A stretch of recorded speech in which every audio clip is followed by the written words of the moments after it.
Hello and welcome back to another Giant Slayer TFT patch rundown video. Today our analyst will be breaking down all of the relevant changes in patch 10.10. Overall, this patch is smaller than previous ones as they're preparing for the mid-season update, which will shake up the game quite a bit. With that said, let's jump on in, beginning with various system changes. But before we begin, please don't forget to click the links in our description. Give your support to everyone who helped make this video happen. We host many TFT tournaments with plenty of exciting content to come, so be sure to also follow our Giant Slayer TFT social media pages. Alright, let's get back to the video. There's not many system changes, so before we jump in, let's talk about the galaxies, as there's only one being added to this patch. The new galaxy for 10.10 is the Galactic Armory. This galaxy makes it so all players begin the game with the same 2 full items. They're different items, so there's no duplicates like double serifs. It's going to be an interesting galaxy to see how it plays out. Scouting will be very important to see what other players are planning to play with their items, though it highly depends on what the 2 items are. That's all for new galaxies, but we're not done with galaxies just yet, as there's changes to the Super Dense Galaxy in 10.10. Super Dense Galaxy is being changed so that the free force of nature is given after stage 3 carousel instead of when players reach level 5. This is meant to combat the current meta for this galaxy being players must level to 5 early on, or they'll take a lot of damage from other players who have 2 extra champions on them. With this change, it'll even the playing field and allow more variation in the early game for the galaxy. Okay, that's it for the galaxy changes, but what about the other system changes in 10.10? There's actually not a lot of system changes, but many players will be happy to hear that they're reducing the chances of full item carousels. While these carousels can be interesting to play around, it has been overall more of a bane than a boon, as players lower on health don't get a chance at grabbing contested components that they need,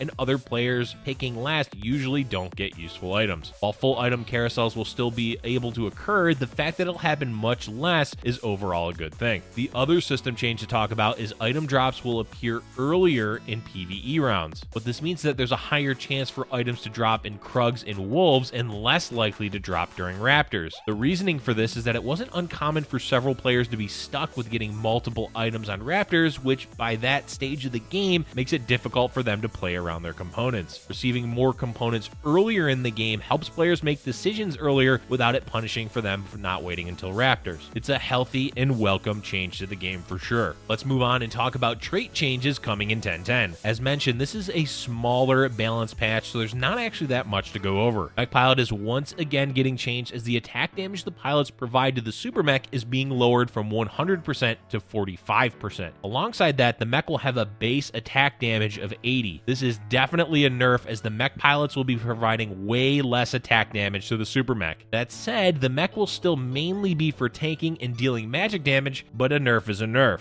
Will this actually be enough to knock the mech infiltrator build from its current perch atop the meta? We're not quite sure, as this trait and composition has been nerfed several times now, and it's managed to claw its way back to the top every single meta. Don't be too surprised if this happens once again in 10.10. Alright, moving on. Up next is a tweak to how infiltrators jump. They're making it so infiltrators will now jump regardless of whether there's an enemy in the attack range. So for example, if you have Echo in your front line and he's opposite an enemy melee champion, he will now jump instead of fighting that unit. It's an interesting change that reduces the amount of options the infiltrator player has, as you now know your infiltrators will always jump. Other players will now be free to play squishier champions in the front row, and the infiltrator player won't be able to prevent that anymore. Overall, this makes positioning against infiltrators easier, which makes this change a nerf. The last trait being balanced in 10.10 is Space Pirates. They're having the item drop chance increase to 25% from 20% for 4 Space Pirates. While 25% is quite a high chance for getting an extra item component, it's still hard to say if this is enough to make 4 Space Pirates a staple late game option. The biggest issue is still finding Gangplank while utilizing the other Space Pirates effectively in a composition. That said, if any players can make a build that utilizes 4 Space Pirates, they are going to have a field day with the amount of item components that they're likely to drop. And that is it for traits. Let's move on now and talk about champion changes. Kicking off the 1-cost champions, we have nerfs coming to Poppy. Poppy has been one of the meta-defining champions of 10.9 as she is a beast when 3-starred. They're lowering her power a bit to make her less oppressive to play against by lowering the damage of her shield ability. The damage is going down to 100, 150, 200 from 100, 175, 250, and the shields are being reduced to 200, 300, 400 from 200, 350, 500. While the numbers do look significant, especially the changes to level 3, keep in mind that Poppy will still scale with ability power, whether from her items or the sorcerer trait. She'll definitely be less 1v9, but likely still strong enough to play if hyper roll compositions remain popular in 10.10. Twisted Fate is the second champion of the Candyland composition, receiving a nerf in 10.10. The damage for his ability at level 3 is being reduced to 450 from 550. Much like Poppy, this may look like a significant amount, but the ability power scaling should still keep Twisted Fate relevant when 3-starred. But he's still definitely going to do less damage, and with Poppy being nerfed as well, it may reduce the overall effectiveness of Candyland. It's still likely to be a strong composition in the mid game when players hit their upgrades, but these nerfs should make it scale less effectively in the late game. Another meta-defining 1-cost champion getting nerfed in 10.10 is Xayah. She's not being tuned down too much as her attack damage is being reduced from 55 to 50. This will hurt her early game damage overall a bit, but she's likely to still be strong as most of her power came from items and attacking fast and not as much her attack damage. That said, it means she will scale less late game compared to other higher cost champions. And the last 1-cost champion getting changes is Ziggs. Ziggs is having his mana bumped down to 40 from 45, which reverts a nerf done to him several patches ago. You may be thinking this is a dangerous change as mana printer builds are super effective, but don't worry as that playstyle is also getting nerfed. For Ziggs, this buff is definitely going to help him early game if you want to make him an item holder. Alright, let's move on to the only 2-cost champion being changed in 10.10, Yasuo. Yasuo definitely fell off as they changed the way his ability functions, so to compensate that, they're buffing him. First, his health is being increased to 700 from 600. The second buff is reducing his mana to 90 from 100. These buffs combined make it so Yasuo should cast his ability more often in team fights as he'll be able to take a bit more damage, which translates into casting more often. It may not be enough to bring back the Slash Bros composition that was popular a few metas ago, but it should help make Yasuo a more playable 2-cost champion. Moving along, we have significant buffs coming to Karma. The attack speed bonus of her shield is being increased to 50, 75, 125% from 35, 50, 100%. These are quite large increases at each tier, so expect Karma to be played alongside carries much more often in 10.10,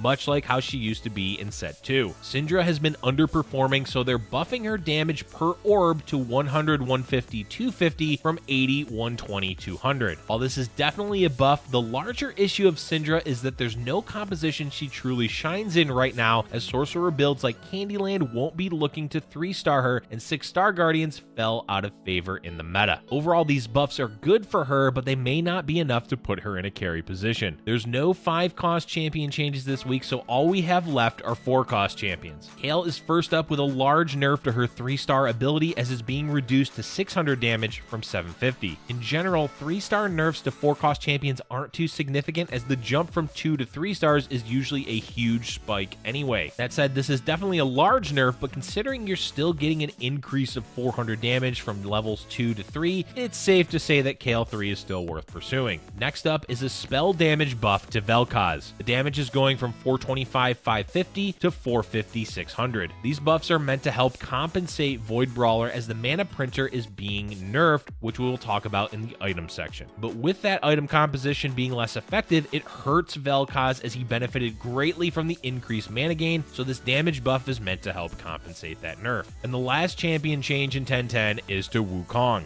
They're changing how his ability targets as it will now prioritize hitting the closest enemy that hasn't been hit yet rather than just a random one. What this means is that he should be overall a bit more consistent with how his ability functions, which hopefully increases his effectiveness. Alright, time to move on to item changes. As we mentioned a few times, mana printer comps are being nerfed in 10.10 as Chalice of Favor is having the mana given to champions per cast reduced to 8 from 10. The math makes it so that Sona with 2 Chalices and 1 Seraphs will need to auto attack at least once to get back to full mana after casting. This also nerfs 3 Chalice by a fair amount. Overall, the mana printer is still likely to be playable, but it will certainly be less effective. Deathblade is once again getting changed as the starting stacks will now be at 1 instead of 0. This item is hard to balance due to the snowball nature of the stacks. It's going to either be too weak as the time it takes to get going is too long for a fight, or it's going to be too strong strong as it ramps up too quickly. Whether or not starting at 1 stack is too much or too little, we'll have to see, but it should be worth making now in 10.10. And the last changes are to Morellonomicon and Red Buff, which are getting their burn damage nerfed to 25% from 27%. This nerf should come as no surprise given how popular Red Buff is with blasters and how strong it is early game. Morellonomicon likely didn't need a buff, but since it's tied together with Red Buff and balancing, it also gets hit by the nerf bat. 2% is not such a significant amount that these items will be unplayable, but should helpfully reduce their early game power. Before we end the video, there's just a few more changes to go over regarding bug fixes. By far the most welcome bug fix is that you are now able to view your equipped items during carousel. This has been plaguing the game for quite some time, so it's fantastic that they figured out the fix for it. Another quality of life fix is an improvement to moving items and champions on the board. What this basically means is that those times where you thought you were picking up one item and picked up another should happen less. This should make moving items and champions less frustrating. And the last bug fix that we're happy to see is that they fixed an issue where players would arrive late to the first carousel. Hopefully this helps even the playing field for everyone to now be able to get that first carousel at the same time. That's the end of today's patch rundown video, folks. This is definitely a smaller patch, and they've stated that the next patch will also be on the smaller side in terms of balance. Let us know in the comment section below what you're most excited for in patch 10.10. Thank you for watching, and if you're enjoying our content, be sure to hit the like button and subscribe for future Giant Slayer TFT videos.